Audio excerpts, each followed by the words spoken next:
it's Jess. It's Christian. And welcome back to our channel. Butcher True Crime, but today we got a different one. Yeah, we're like in a whole different setup, and you can see we have two friends, and we are at Island Vibes filming. That's right, Island Vibes is sponsoring this video, Island Vibes of Lake Worth on Lantana and Jog.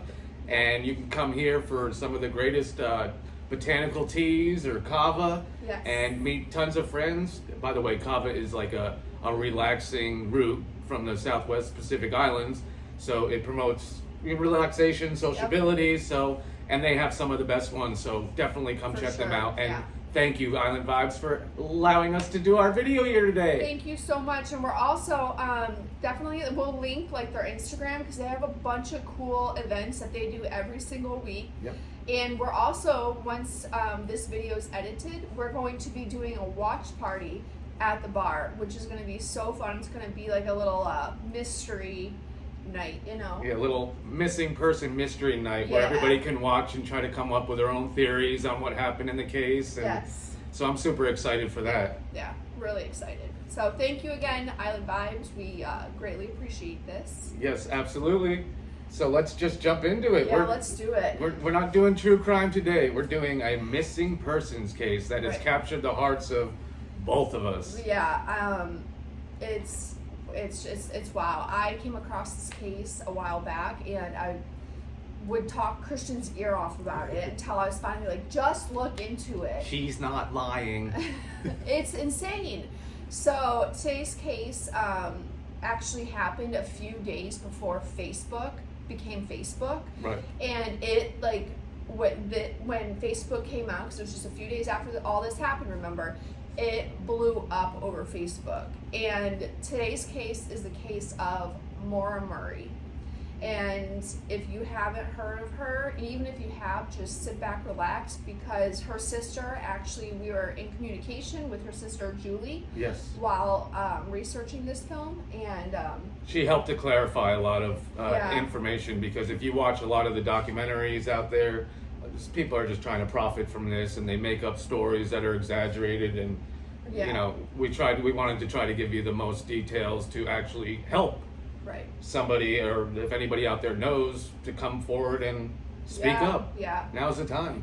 Yeah. And Julie, you know, if you're watching this, thank you so much for helping us.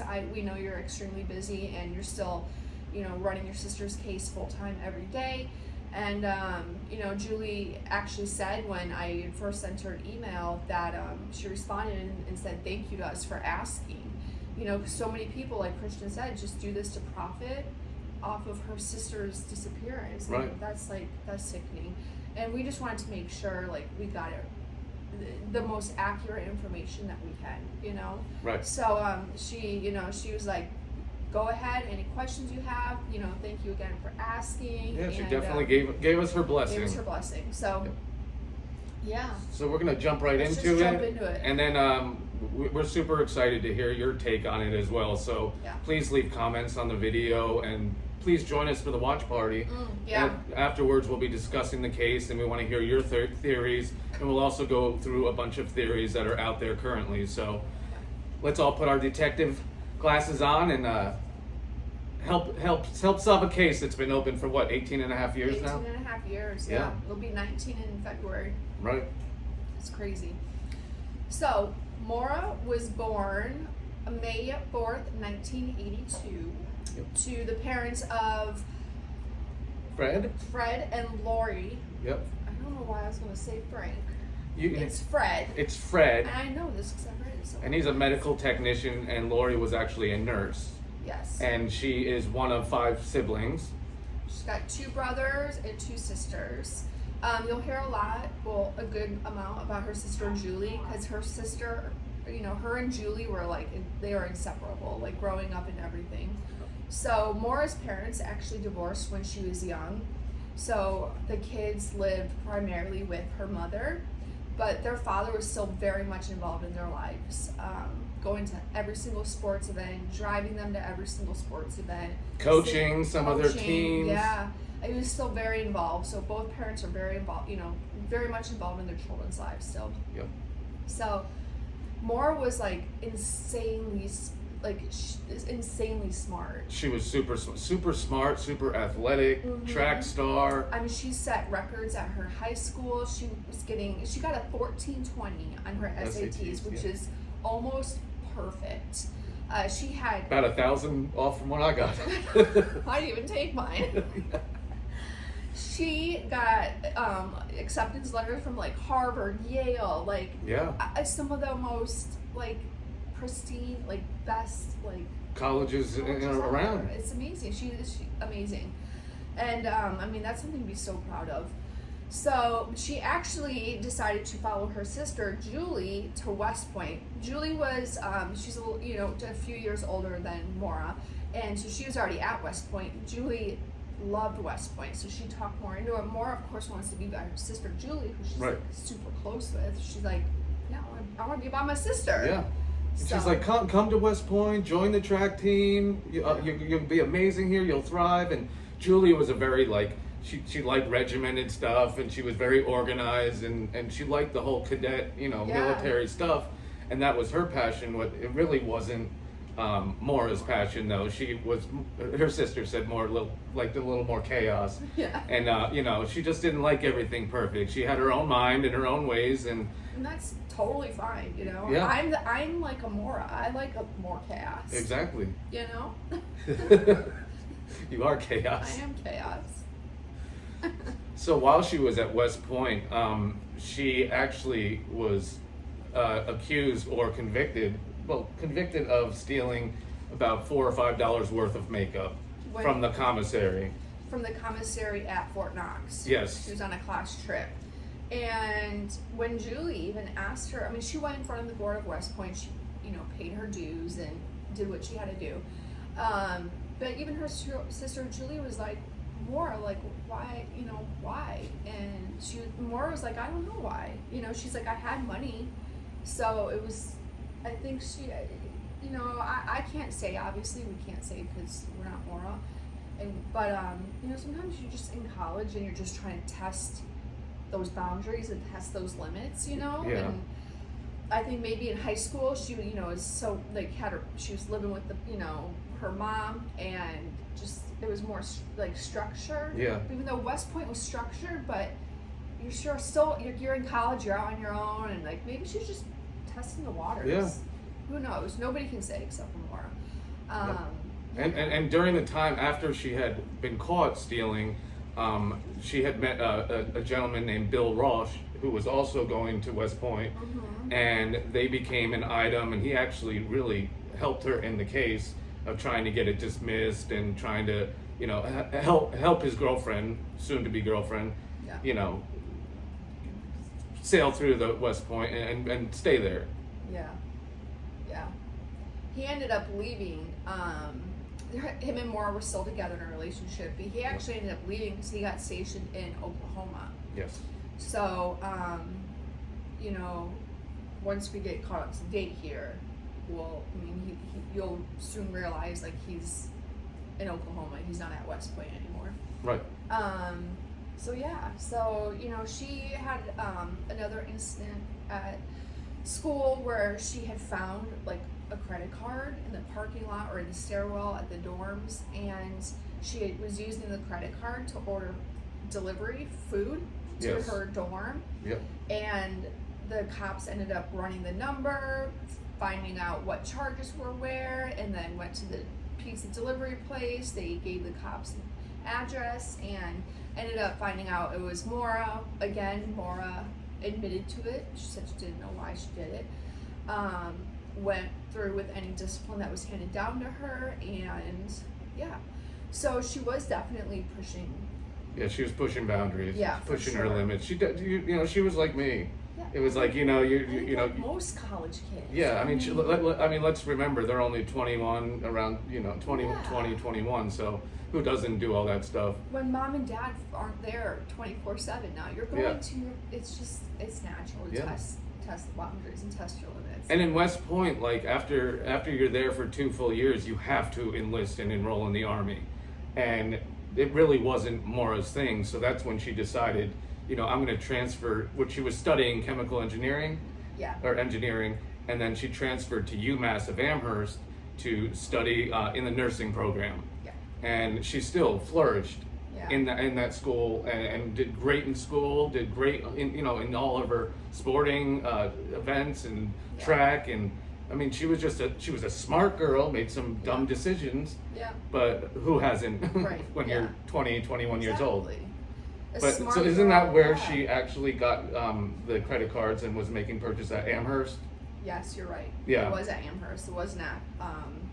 West Point. The West Point was when, taking some makeup, and then, she decided that she's going to leave and went to Amherst, and that's when she was, had taken somebody's credit card and was ordering food, and so, she wasn't a perfect child, but no, none of us were. Still, I mean, again, none of us are perfect, still to this day. And, she still was like this, she was a sports star, you know, and she was still like such a smart girl, getting good grades, she's in nursing now, she's liking the school she's at. Yeah. So she had 2 jobs too. Two jobs. She was one was like an art gallery, and the other one did security. Yeah. And she was studying for the nursing program and driving to clinicals and trying to I mean, she had a full plate as well as the sports. Yeah, she did. So I think she was overwhelmed. I feel like. Oh yeah. She had such weeks, almost too much going on. Right. So Maura actually had like a mid-90s black Saturn that was on its last legs. It definitely was not going to suit her needs as a nurse, traveling to clinicals. It was breaking down. And 2 jobs too. She had a lot of driving to do, and it just was not going to hold up. No, not at all. Yeah. So her father, who frequently visited her about once a month, drove up to Amherst, and he said, we're gonna go car shopping. I want to buy you a new car. So he withdrew $4,000 in cash, and he drove up to Amherst, and he took her out, and they were looking at cars, and she found one that she was interested in that was around the price that he had, the $4,000. But then they went to another car lot, and there was another car that was better. It was a red car. I can't remember the model. And it was $6,000. So her father said, you know what we're going to do? I'll come back next week with the remaining money, and we'll buy it in cash. Because you could only withdraw at the time, I think, $500 at a time. So her dad had to stop at all these ATMs, like 8 of them, to get the $4,000. So he drove there. They went out to dinner. After dinner, he was staying at a hotel. After dinner, she decided that she wanted to go to one of her friend's house who was having a dorm party. And her father said, you can take my new car. I think he had a new Corolla or something. And she took his car. She went to the party. She was there for several hours, probably partying like normal college kids. And UMass of Amherst is a party college. So, it's a big change from West Point. So she went to this party, and on the way back, she actually, there was like a fork in the road, or you could either go right or left, and she went straight into the guardrail. Yep. And this was like around 2:30 in the morning. Right. Yeah, and so the cops came, wrote up the accident report, gave Maura a copy. The cop didn't do like any, field sobriety test, nothing. Maura ended up getting a ride back to her dad's motel around 3:30 in the morning. Yeah, the tow truck driver drove her back to her father's hotel. Yeah, and her dad was obviously sleeping when she went in, so she didn't wake him up or anything. She just, went to sleep, and the next morning told her dad about what had happened. And Maura was definitely always wanting to please her father. Yeah, which I she think did. A lot of girls are like that. I know I was. Always wanting to please your father. Just in everything, gain approval, acceptance, so I'm proud of you type thing. Yeah, so she was really upset that her dad was gonna see her in this bad light, or be upset with her. And that wasn't the case. Her dad was like, it was an accident. You know, he may have been upset at first, but you know, it's you know, he had insurance on the car, but she did about between $8,000 and $10,000 worth of damage to her car. So, you know, he said everything will be worked out. Don't worry about it. But she was really shooken up about it. She was, and at the end of it, he was like, you know, I'm just happy that like you're okay. You know. Yeah. That you literally were unharmed by this. Right. So Fred actually ends up leaving. Fred's her father, by the way. Yeah. He ends up leaving later that day. He rents a car. He drives back home. A few days later, February 7th, Maura is at her security job. And it's like around 12:30 at night. And she gets a phone call that made her extremely upset.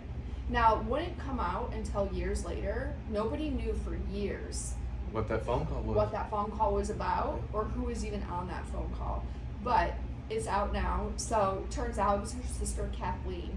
Her sister Kathleen had called to tell her that her sister Kathleen had an issue with alcohol, and she was in rehab. She had literally just gotten out of rehab. Her boyfriend picked her up and took her to a bar. Yeah. And Kathleen was really upset about it, and she, you know, called Maura. And Maura got upset because all she wants is, you know, for her sister to stay clean. And, you know, she was just really, really, really upset. Her supervisor could see how upset she was. She was like catatonic, like, and, you know, they escorted her back to her dorm room. Yeah, they were like really worried about her. And Maura just, you know, went back to her dorm, and she called her boyfriend Billy Roush, who actually like helped to settle her down. Yeah. And it seems like they had a good relationship. I mean, I did read a lot of stuff where there was some infidelity between Maura and her boyfriend. Right. But, you know, it's long distance. They're 21 years old. They're in college. Right. You know, he's on base. You know, things are going to happen. Exactly. It is also rumored that she had an affair, an ongoing affair with her track coach named Hussein. And he was an older man, and according to him, it was a pretty lengthy relationship. And he said that she had never spoke about her father, and which I find very weird, because all of her friends that I heard all their interviews, they said how close she was with her father, and she talked about being with him and hanging out and doing all these hiking trips that they used to do together. But he said that she had never mentioned their father. In fact, he didn't even know that he was alive, which I found a little suspicious with him. And I want to know more about. Well, I think let's touch back on him at the end of this video when we talk about theories. Yeah. Okay. Because I personally don't believe it that she was having an affair with him, but I understand it's rumored. So Christian and I have already talked about a theory about this one. So, but we'll save that for the end. Yes. Because it's a theory that I know both of us can get behind. Right. And he also had said that, you know, that she had told him that Billy, her boyfriend, was like controlling and abusive. So, you know, and she, this is another thing he said. He said that that she had always told him, like, I just want to disappear and go and just have a new life and become a different person. This girl must have been stressed out of her mind anyways. Yeah. She had a lot. She had you know, potential legal problems. Yeah. You know, schooling and sports, and I mean, she had a lot going on. And he thought that she meant, she wants to go to Mexico and start a new life. Yeah. But we'll get more into that, like she said, as we go on, because we don't know for certain. No. Yeah. You know, if this is actually it's his word. It's his word, and.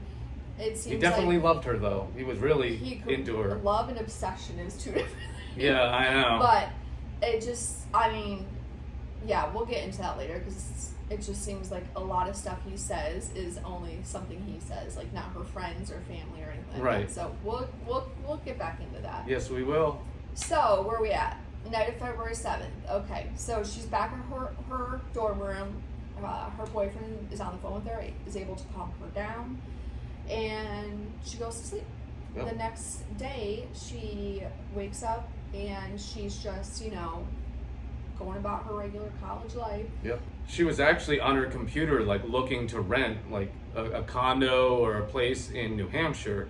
while she was in her dorm room, and that to me was like weird. But you know, she had traveled a lot as a child to a town in New Hampshire called Bartlett, and she had frequently gone there with her father and hiked. She was an avid hiker. She loved the outdoors, and it was something that she and her father could do together. Yeah. And so, you know, she did a MapQuest thing with Burlington, Vermont, up into New Hampshire, and her father was just like, I know where she was going. Yeah. Her plan was to go to where we frequently visited. Yep. So like 3 months prior to Maura even leaving, which her friends had no idea that she was going anywhere, that she even planned to take a trip or planned to go anywhere. She kept it very hush, which, you know, a part of me was like, did something happen at that party or something, since her friends at the party were so pretty uncooperative. They really didn't. Yeah. One said that she was sleeping the whole time while Maura was there, and you know, this is your party. Yeah. So it was weird to me. Yeah.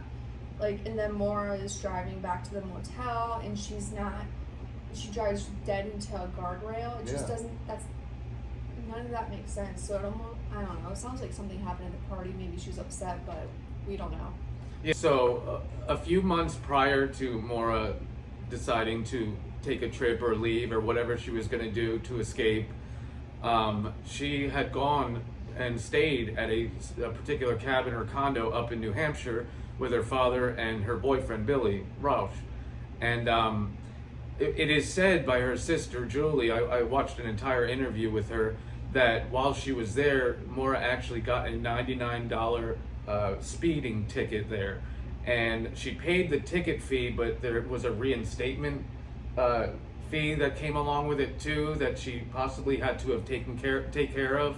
And I'm wondering if when she did have that accident, you know, the couple nights before, the night before, that, you know, when the police pulled her driver's license and looked and saw that possibly she had a warrant or something outstanding for another ticket that was never satisfied or fulfilled. Yeah. And I'm thinking, well, maybe she was deciding, you know, I got so much going on, I just want to escape and get away and go up there and take care of the ticket, because God, what if this comes back when I'm trying to get a nursing position and it's showing my license, there's issues. So that's something I'm definitely considering, that she definitely may have wanted to go up and clear up.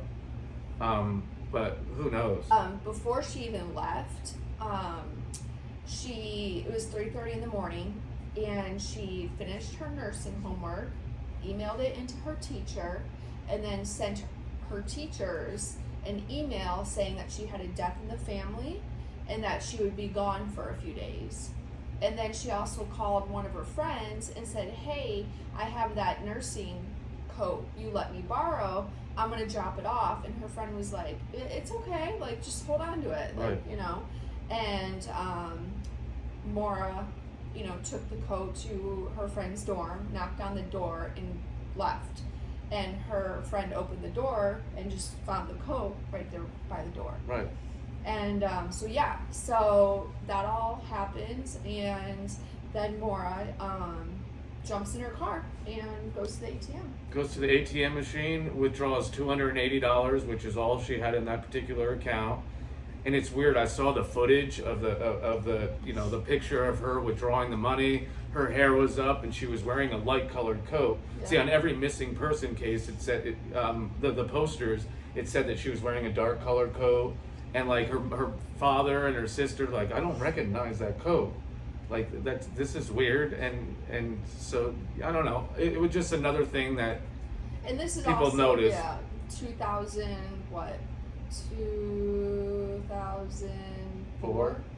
Yeah, and so, you know, this was coming from a little security camera in an ATM machine. Right. So the picture could have been distorted. Visual quality wasn't that great back then. Right. So who knows? It could have, who knows? Yeah. And then she also stopped at a liquor store and she bought a small bottle of Kahlua, a bottle of vodka, and a bottle of Bailey's, which you'd make a White Russian with, as well as a box of wine. Now, a lot of people that I've watched in documentaries were talking about, like, oh, she bought this copious amounts of alcohol and an insane amount for one person, you know. Right. It was more like for a party, but her sister's just like, no. Yeah, Julie told us that in the car it was found like those little bottles, like that you buy on an airplane. So she, Maura wasn't out there buying big handles and stuff like that. She spent $40. Right. Like, even if you bought big handles of liquor, multiple liquors, in a box of wine, it's going to be a lot more than $40. Yeah, exactly. And the box of wine alone would have been a hefty amount of money anyways. Yeah. So I'm like, somebody's going to clear their head, go away somewhere for like a week, few days, have a box of wine, and that maybe make a White Russian or something. Right. Yeah. So it was the little bottles. Yeah. So she continued her journey driving up north into New Hampshire. Yep. So she's driving. Now this takes us to the White Hills in New Hampshire. But the last recorded ping on her cell phone was at 4:37 p.m. when she actually called to check her voicemail. Yes. So that was the last recorded. I don't know if this is like disrupting. So that's the last recorded ping on her cell phone, or last recorded use of her cell phone was 4:37 to check her voicemail. And that was February 9th, right? Mm-hmm. The Monday? Yeah. Yep. And then now we're in the White Hills, sorry. And she is driving, obviously. Duh, Jessica. Yeah, she wasn't walking there. She's a track runner, but she didn't run that far. And remember, it's February, so it's freezing, real cold, snow on the ground, and everything. And so she's driving and loses control of the vehicle, and the Saturn, she's in her Saturn, the one that was like on its last leg, and the vehicle actually does a complete spin. Facing eastbound or something. Yep. So now it's facing the opposite. The opposite way it's supposed to, but it's facing the same way the cars are coming. Right. So and her airbags deployed. Yeah. There was a crack in her windshield where the driver's side. Yeah. We'll actually throw up a picture of her car after the accident, so you can kind of get an idea. And as soon as she had the accident, there was a neighbor that lived across the street called Faye Westman. Yep. And she phoned 911 or the police, the local police, to send dispatch. And now this is like in a super, super remote area. Right. Super remote area. Like where you can look it up. You can look it up on Google too, where the accident happened. And if Maura did a complete 360, she can only see a few houses. And they were spread far apart. Oh, yeah. So very remote area. Right. So Faith Westman, she hears the accident outside, calls 911 to let them know. And that was roughly around 7:30 when she called. The accident was around 7:25. Yeah, I think Faith called at 7:27 p.m. So right after. Yeah, and then Maura's outside of the car, and as she's outside of the car after the accident, Butch Atwood, who is another neighbor, he had a house very close as well. He drives a school bus, and he's coming around the corner, sees that she had just recently had an accident, stops the school bus, opens the school bus doors, and was like, "Hey, are you okay? And do you need me to call 911? And Maura was insistent. Yep. Please don't call the cops. I already did. AAA, or she didn't call the cops. She told him AAA's on the way. I'm okay. I don't need the police. Yep. Please don't call them. Again, AAA's on the way." And Butch said that she seemed like shaken up because she just had an accident, which is normal. But she didn't seem like she was drunk. She didn't seem like she was slurring her words or anything like that. And but Butch knew that there was no way that she could have made a phone call because there was no cell phone reception in that area. Because again, it's a very remote area. Yep. So he was like, "Well, something sounds fishy." So he's like, "Okay, well, like, I live right over there. If you need anything, let me know." Drives his bus into his driveway, and then he goes inside, and he calls the police because he's he was worried about her. Yeah, he tells his wife Barbara, there's been an accident out front. with some girl, please try to call the police or 911. And she was having problems. She was getting rerouted, having problems even getting through to them. Right. So Butch finally gets through, several minutes later. And, by then the police had arrived. Yeah. And Maura was nowhere to be found. The police show up and Maura is gone. Yep. And they found the box of wine was damaged, and there was some like wine or spillage like on the ground, as if maybe she had been drinking, but and that's why she didn't want the cops called, because she didn't want to get a DUI. I mean, remember, this is her second accident in 2 or 3 days. Yeah, it was like 2 days. Yeah. So she was. Who knows? She locked the door. She put the rag in the muffler and the exhaust pipe. Yeah. Which the cops, Cecil, thought that was unusual, but her father actually was the one that said, your car's having problems. If you put a rag in the. It was actually the firefighters who, because the police and fire both showed up. That's and it was actually one of the firefighters that saw the rag in the muffler, and they all thought it was weird, but her dad has come forward and said, I told her to do that. She was having an issue with the car, not to put the whole rag in there to leave some room, but apparently it helps something with airflow. I don't know car stuff. I don't know car stuff either. But I do know her dad has come forward and said, hold on, I told, he had told her to do that. Right. So, but yeah, Maura's she's gone. Car's locked, she's gone. And so they instantly, the police officers, are looking on the sides of the road, it's all woods, and they're looking for footprints, and they don't find any. And it had snowed earlier that day, but it didn't snow any time for the next couple days. So if she were to, wander off and succumb to the elements, you'd see feet tracks. Yeah. There was none. They did the best they could that night, but remember, it's dark, Yeah. And so they couldn't find her. No. And the next day they go out. Well, they contacted her family, of course. Yes. And they go out and they do a more intensive search now that it's daylight and they can see better. And again, searched and looked everywhere, and they could not find her. So they brought cadaver dogs out and the bloodhounds. Yeah.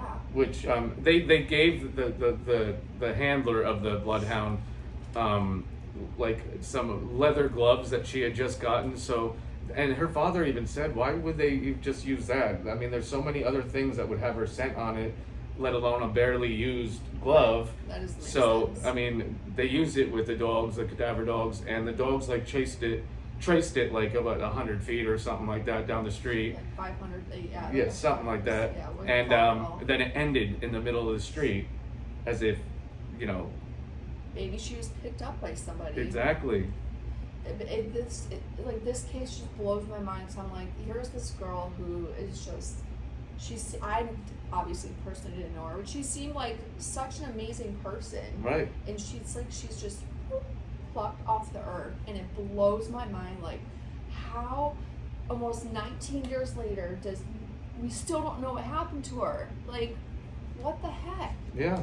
And now there was Butch Atwood. There was a lot of conspiracy theories that I read and watched, saying that they should have looked more into Butch Atwood, and because apparently the law enforcement didn't get a warrant to search Butch's house. They went around it, but they didn't actually go through it or go through his bus. But also, Butch's was a very he was a sick man. He had a lot of elderly, had a lot of health issues. Yeah. She was, an athlete and all that stuff. And you think he'd be at least out of breath, if he did something to her and run inside and, tells his wife to call the police. Right. And you don't do that after you committed a crime, but you never know. So Butch Atwood, he would have had to literally taken her, and I personally don't believe this theory, but he would have literally had to have gotten rid of her within minutes. You're talking about an elderly man with health issues. I'm sorry, I personally don't think Butch Atwood had anything to do with it. I don't either. He was out there with the cops, talking to them once they showed up and everything. And unfortunately, right now, he's passed away, so they can't even interview him more and get more information out of him. Right. Because he was the last person that saw her alive. Yeah. But another, into the investigation, another weird thing is when they went to her dorm room, that it looked like she had packed it up, but not packed it up all the way. But her sister Julie also said that she had just moved into that dorm room. Yeah. She wasn't unpacked, which makes more sense. Because for the longest time, I was like, why would she pack up her dorm room but then leave all the boxes there? Right. But it makes sense that she just moved into that dorm room. She still was unpacking. Right. I'm like, well, that makes a lot more sense to me. Yeah, it does.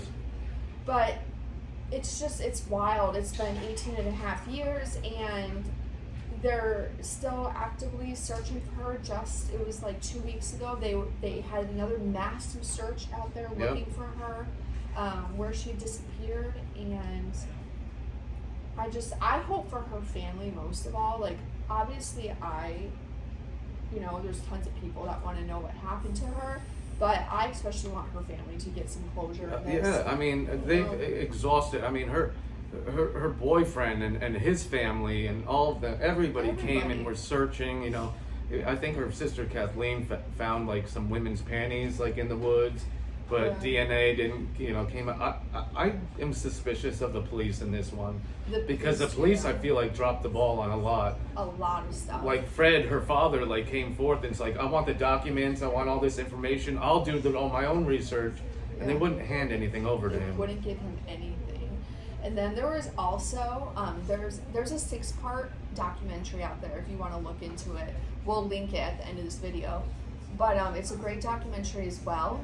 And in like one of those videos, because it's six different videos, in one of those like 1 hour videos, they focused mainly on the police covering it up. Yeah. And there was conflicting reports, like in their handwritten reports, saying that like Cecil Smith was actually driving a different car that night when he was supposed to be in this car. And he was the policeman on the scene. Yeah. And like, it's wild. I mean, we can get into so many theories here, but we'd be here for literally ever. Yeah. But yeah, so I mean, it's just this case drives me completely bonkers. And I also heard that the night after she went missing, her boyfriend was going from Oklahoma to go help them with the search, and that morning he missed a voicemail, and it was the sound of a girl whimpering and moaning and like sobbing, and he tried to call it back, but it was a prepaid phone card. Right. And Billy Roche and his mother had gotten not only her a AAA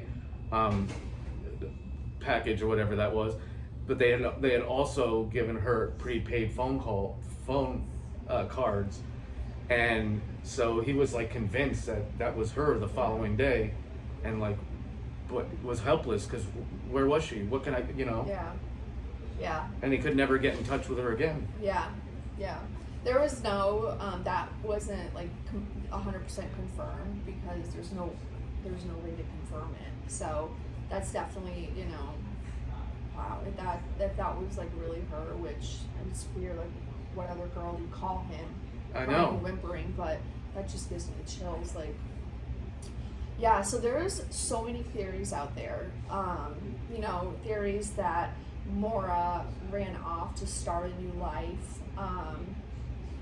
which personally I don't believe. I was just telling Christian before we started filming this that I literally spent days, like a while back, researching how much, or what you would need to disappear, like what goes into it, and it is a ton of money. Yep. A ton of money just to get start. A new identity. Yeah, just to start. And you're talking about a college kid working 2 jobs. Like, I personally don't think she ran off to start a new life, and with how close she was to like her sisters and everything, no. Yeah, and when her sister passed away, sister Kathleen passed away. Her mom. And her mom. Yeah, her mom passed away first. Her mom passed away just a few years. Cancer, right? A few years later, and her sister Julie, who helped us, with this video, said there's no way Maura was alive and could get away, that she would have missed our mother dying, would have missed our mother's funeral. There's no way. And same thing, a few years later, her sister Kathleen passes away. Like, there's no way Maura would have missed that if she was alive and if she could get away. Because obviously another theory is that she was picked up by some deranged psycho. Right. And did something. Maura was she's a beautiful girl. Yeah, she was. You know, so, I mean, and you gotta remember, this is like, from these 911 calls to when the police showed up, it's a matter of minutes. Oh yeah. Minutes, and she's gone. Yeah, and even like Butch Atwood said that he was watching like her from like while he was doing paperwork in the bus or whatever, he was just watching. It was like a matter of 2-3 minutes. Like she's gone. Up and like, So there's obviously an insane amount of theories. You know, the police are covering something up. She was picked up by a psycho person, a serial killer. Who knows? She got picked up by anybody. She got in an accident and was worried about getting a DUI. So, which a lot of people, you know, they'll leave the scene of an accident if they've been drinking because they don't want to get a DUI. Right. So, you know, she left into the woods and succumbed to the elements. But then again, there's no footprints, so that makes it weird. Her track coach, Hussein, you know, there's some theories out there that he could have possibly had something to do with it. I personally think that might be one. I know. I still want to know if he was working the day that she disappeared, and could he have possibly been traveling with her, because the track team owned a cabin up in New Hampshire that was vacant during the week, and he was, you know, she had, apparently according to him, she had broken off the affair with the track star. So could he have been upset and bitter? And followed her up there, or knew where she was going, or who knows? Yep. I personally think that might be one. If, you know, nobody else heard of this affair and they were keeping it like between them, and Maura she had so much going on and she was feeling so overwhelmed that she like broke up with him, and she's like, I just need to get away for a few days. And you know, he knew that she was leaving, like, to get away for a few days, and followed her, or she was following him up to the cabin that they owned up there. We don't know.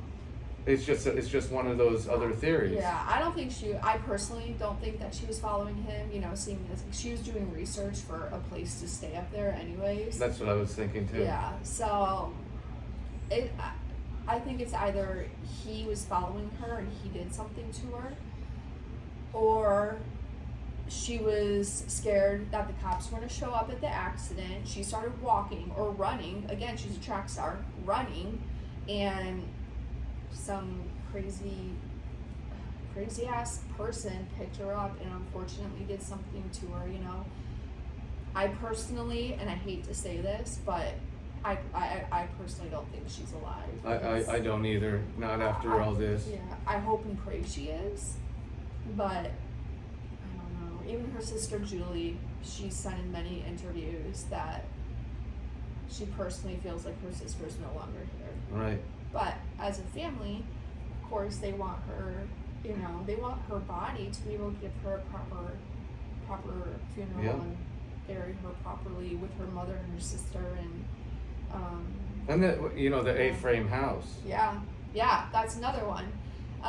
In that 6-part documentary too, they talk about that there was these 3 teens that worked at the ski lodge that was probably like 20-30 minutes up the road from where Maura's crash was. Right.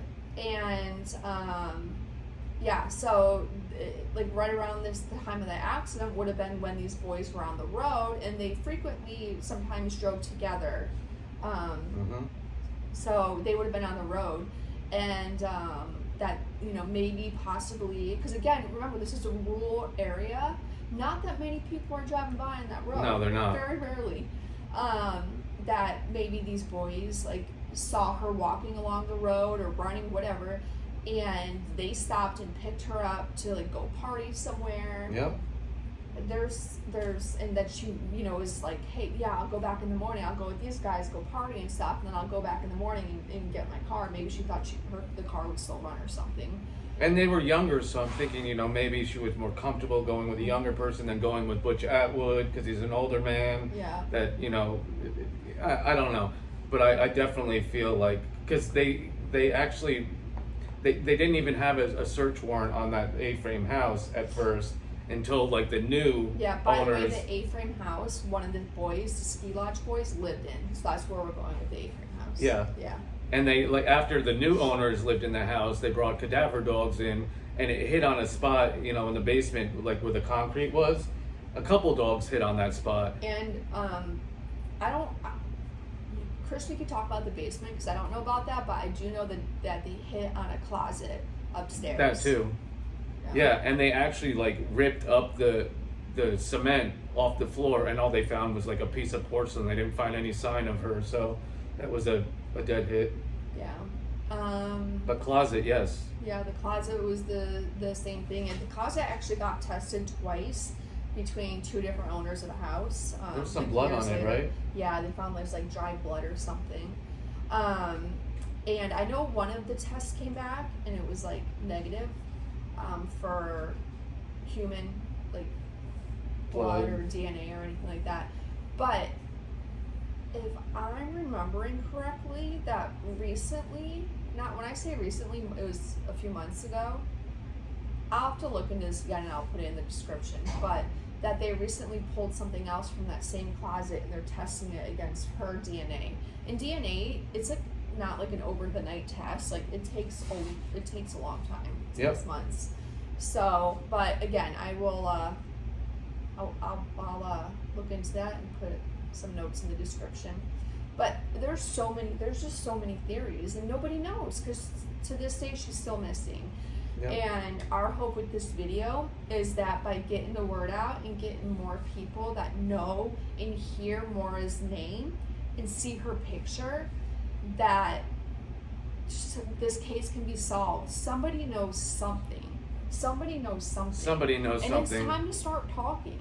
Yeah, it is. I mean, especially if you're out there, I mean, this has got to be eating you up inside. You can't live a life of like, with good conscience, knowing that you were involved or know something that was involved. I mean, a lot of people thought that a couple of her friends, in school may have had something to do with it or knew what she was doing, but had an inherent distrust of law enforcement because one of their fathers was like in jail for years.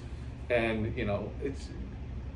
it's one drives me crazy because I just want to know. You want to know so badly, and even if you have information that you think is just, it's so small, it's not going to help, call the police. We're going to link the phone numbers, put the phone numbers down here, but call, because something that you think might be like a small piece of evidence might be huge to the police. It might be huge to this investigation. It's the small things that add up that's close cases. Right. And there were like other there was other people that claim that they cited Maura, this is not confirmed, so I don't want you guys to think that this is a definite thing, but that she was seen at a liquor store buying more liquor with two other girls, as well as cigarettes, and then also seen at a fast food restaurant. And so apparently this guy said they were very credible witnesses, but Julie said she doesn't have any confirmed sighting of her at a fast food restaurant. Yeah. But it makes you wonder because is she traveling alone? Is there somebody else driving in front? Is she driving in tandem with somebody? She breaks down, so her friends notice they're not following her, so they turn around and go back and get her, and then go somewhere and maybe went back to UMass and left her. Who knows? Yeah. There's so many theories, but people need to get talking, because that's the only way this is going to get solved and figured out, is when people start talking about this case more. Yep. And get her name out there. Yep. And get some answers for this family, because they deserve it. They absolutely. I mean, these guys have wasted so much money and resources and time. Yep. I mean, her father goes up there every week or every other week and just searches the land for some bit of hope. I think they're looking in the wrong place. I think my personal opinion was that she was picked up by somebody in the middle of the road. They took her somewhere, and she is no longer with us. Right. But I don't know who those people are. I don't know if it was somebody that from school that she was traveling in tandem. I don't know if it was her track coach. I don't know if it was those ski lodge people. I mean... So your theory is that she was driving in tandem with somebody, or that she was picked up by... I think it's either or. Part of me thinks that somebody knows something, and that's why they're not talking, that perhaps they were driving up with her. Right. And getting her set up in a place, and then like, oh, we're gonna head back home. And I know you think that's some random person. I think it was either she, that had the accident, she got scared, took off, and because she didn't want an issue with the police, and she was picked up by somebody who then harmed her, or that she was driving up there by herself, and the track coach was following behind. Mm-hmm. And she had just broken it off with him, apparently, so yeah, it makes you wonder if he was following and she didn't know it. She has the accident, he pulls up, and she's like, oh, thank God, or whatever. Who knows? Maybe she wasn't like, thank God. Maybe she was like, what the hell are you doing here? Right. But she was still, again, scared of getting in trouble with the police, so she just jumped in his car, and then something happened, whether he accidentally harmed her, like they had a fight and he like pushed her, or, I'm not saying that that's accidental, like that's so messed up. And this is a recent theory of ours that we just started talking about, which is why I kind of was interested to see, did he work those days when she was missing? Yeah. Was he, doing track stuff? Yeah, seen on campus by people in cameras and... Because his story was way different from all the other stories that people were saying. Yeah, how are all these other people saying one thing, and then you're so far the other way? Yeah. Like, no. We've watched way too much true crime and researched this to be like, right, buddy, come on. Yep. So yeah, that's it. If you have any information, please call. Please call. Please get with your local authority, local police. Yes. Reach out to the family if you can find them. They have a website for Maura Murray. Yep, we'll link her website right down here. Her sister Julie, who helped us. And Julie, thank you so much for your help and for being so kind. But we'll link her website that she has, that Julie runs herself, with all updates, news articles, everything, so you can stay up to date on this case. And she also has a Facebook group too, which again, we'll put the link in the description for all of this. And I'm also we're gonna link the numbers there's 2 different numbers. If you have any information to call, one of them's the New Hampshire State Police, and then the other one's the local police for that area. But we're going to put both those numbers down here as well, and in the description. And again, I just want to reiterate, I know I've said it a million times, but even the smallest information could mean the biggest thing to the investigators. So somebody knows something.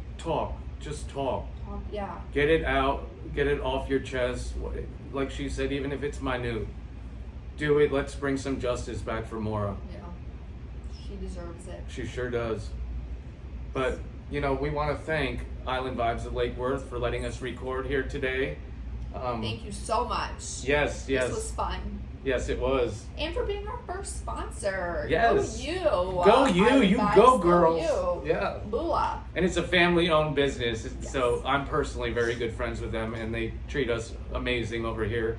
And I'm sure if you come over here too, you'll be meeting a lot of new friends as well. Yeah. So we're going to be having a watch party in a couple weeks, and we hope you will all join us and give us your theories and your thoughts, and we'll also answer questions if you have further questions that we can provide you with. Yeah. So because we researched this one. This is why this video is coming out so much later on our channel than our other ones, because we put a lot into researching this one, and we wanted to get it as accurate as we possibly could. So yes, if you are able to in your local to the area, or if you want to jump on a plane and come to our watch party, that's cool too. Totally cool. But yeah, we're gonna, as soon as we have the date for the watch party, we will put it up on our Instagram and TikTok, and which we'll link in the description as well. Yep. And yeah, it's gonna be so much fun. So. Yep.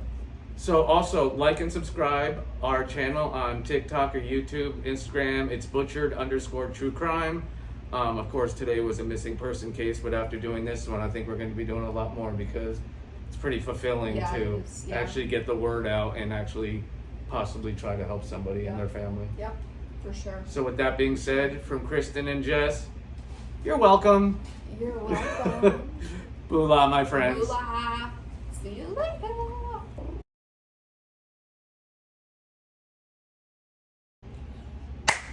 I'm Mac. Return of the Mac. Oh my gosh. We're real excited around here. If you can notice, we have a little changes going on here in our. Let's start over. Wait, you just edit that out. Okay, well, We're gonna start all over? Yeah. Okay. My face like that, Haley, and any of these. Don't eat my face like that either, Haley. I'll need these teeth. The blankets, and I pulled the blankets over like this, and I both of us, and I farted. Oh and he was like, "What's wrong with you?" This is recording right now too. Shit. She farted. Hoof, hearted. Hot box. No kidding. Yeah. Yeah, baby.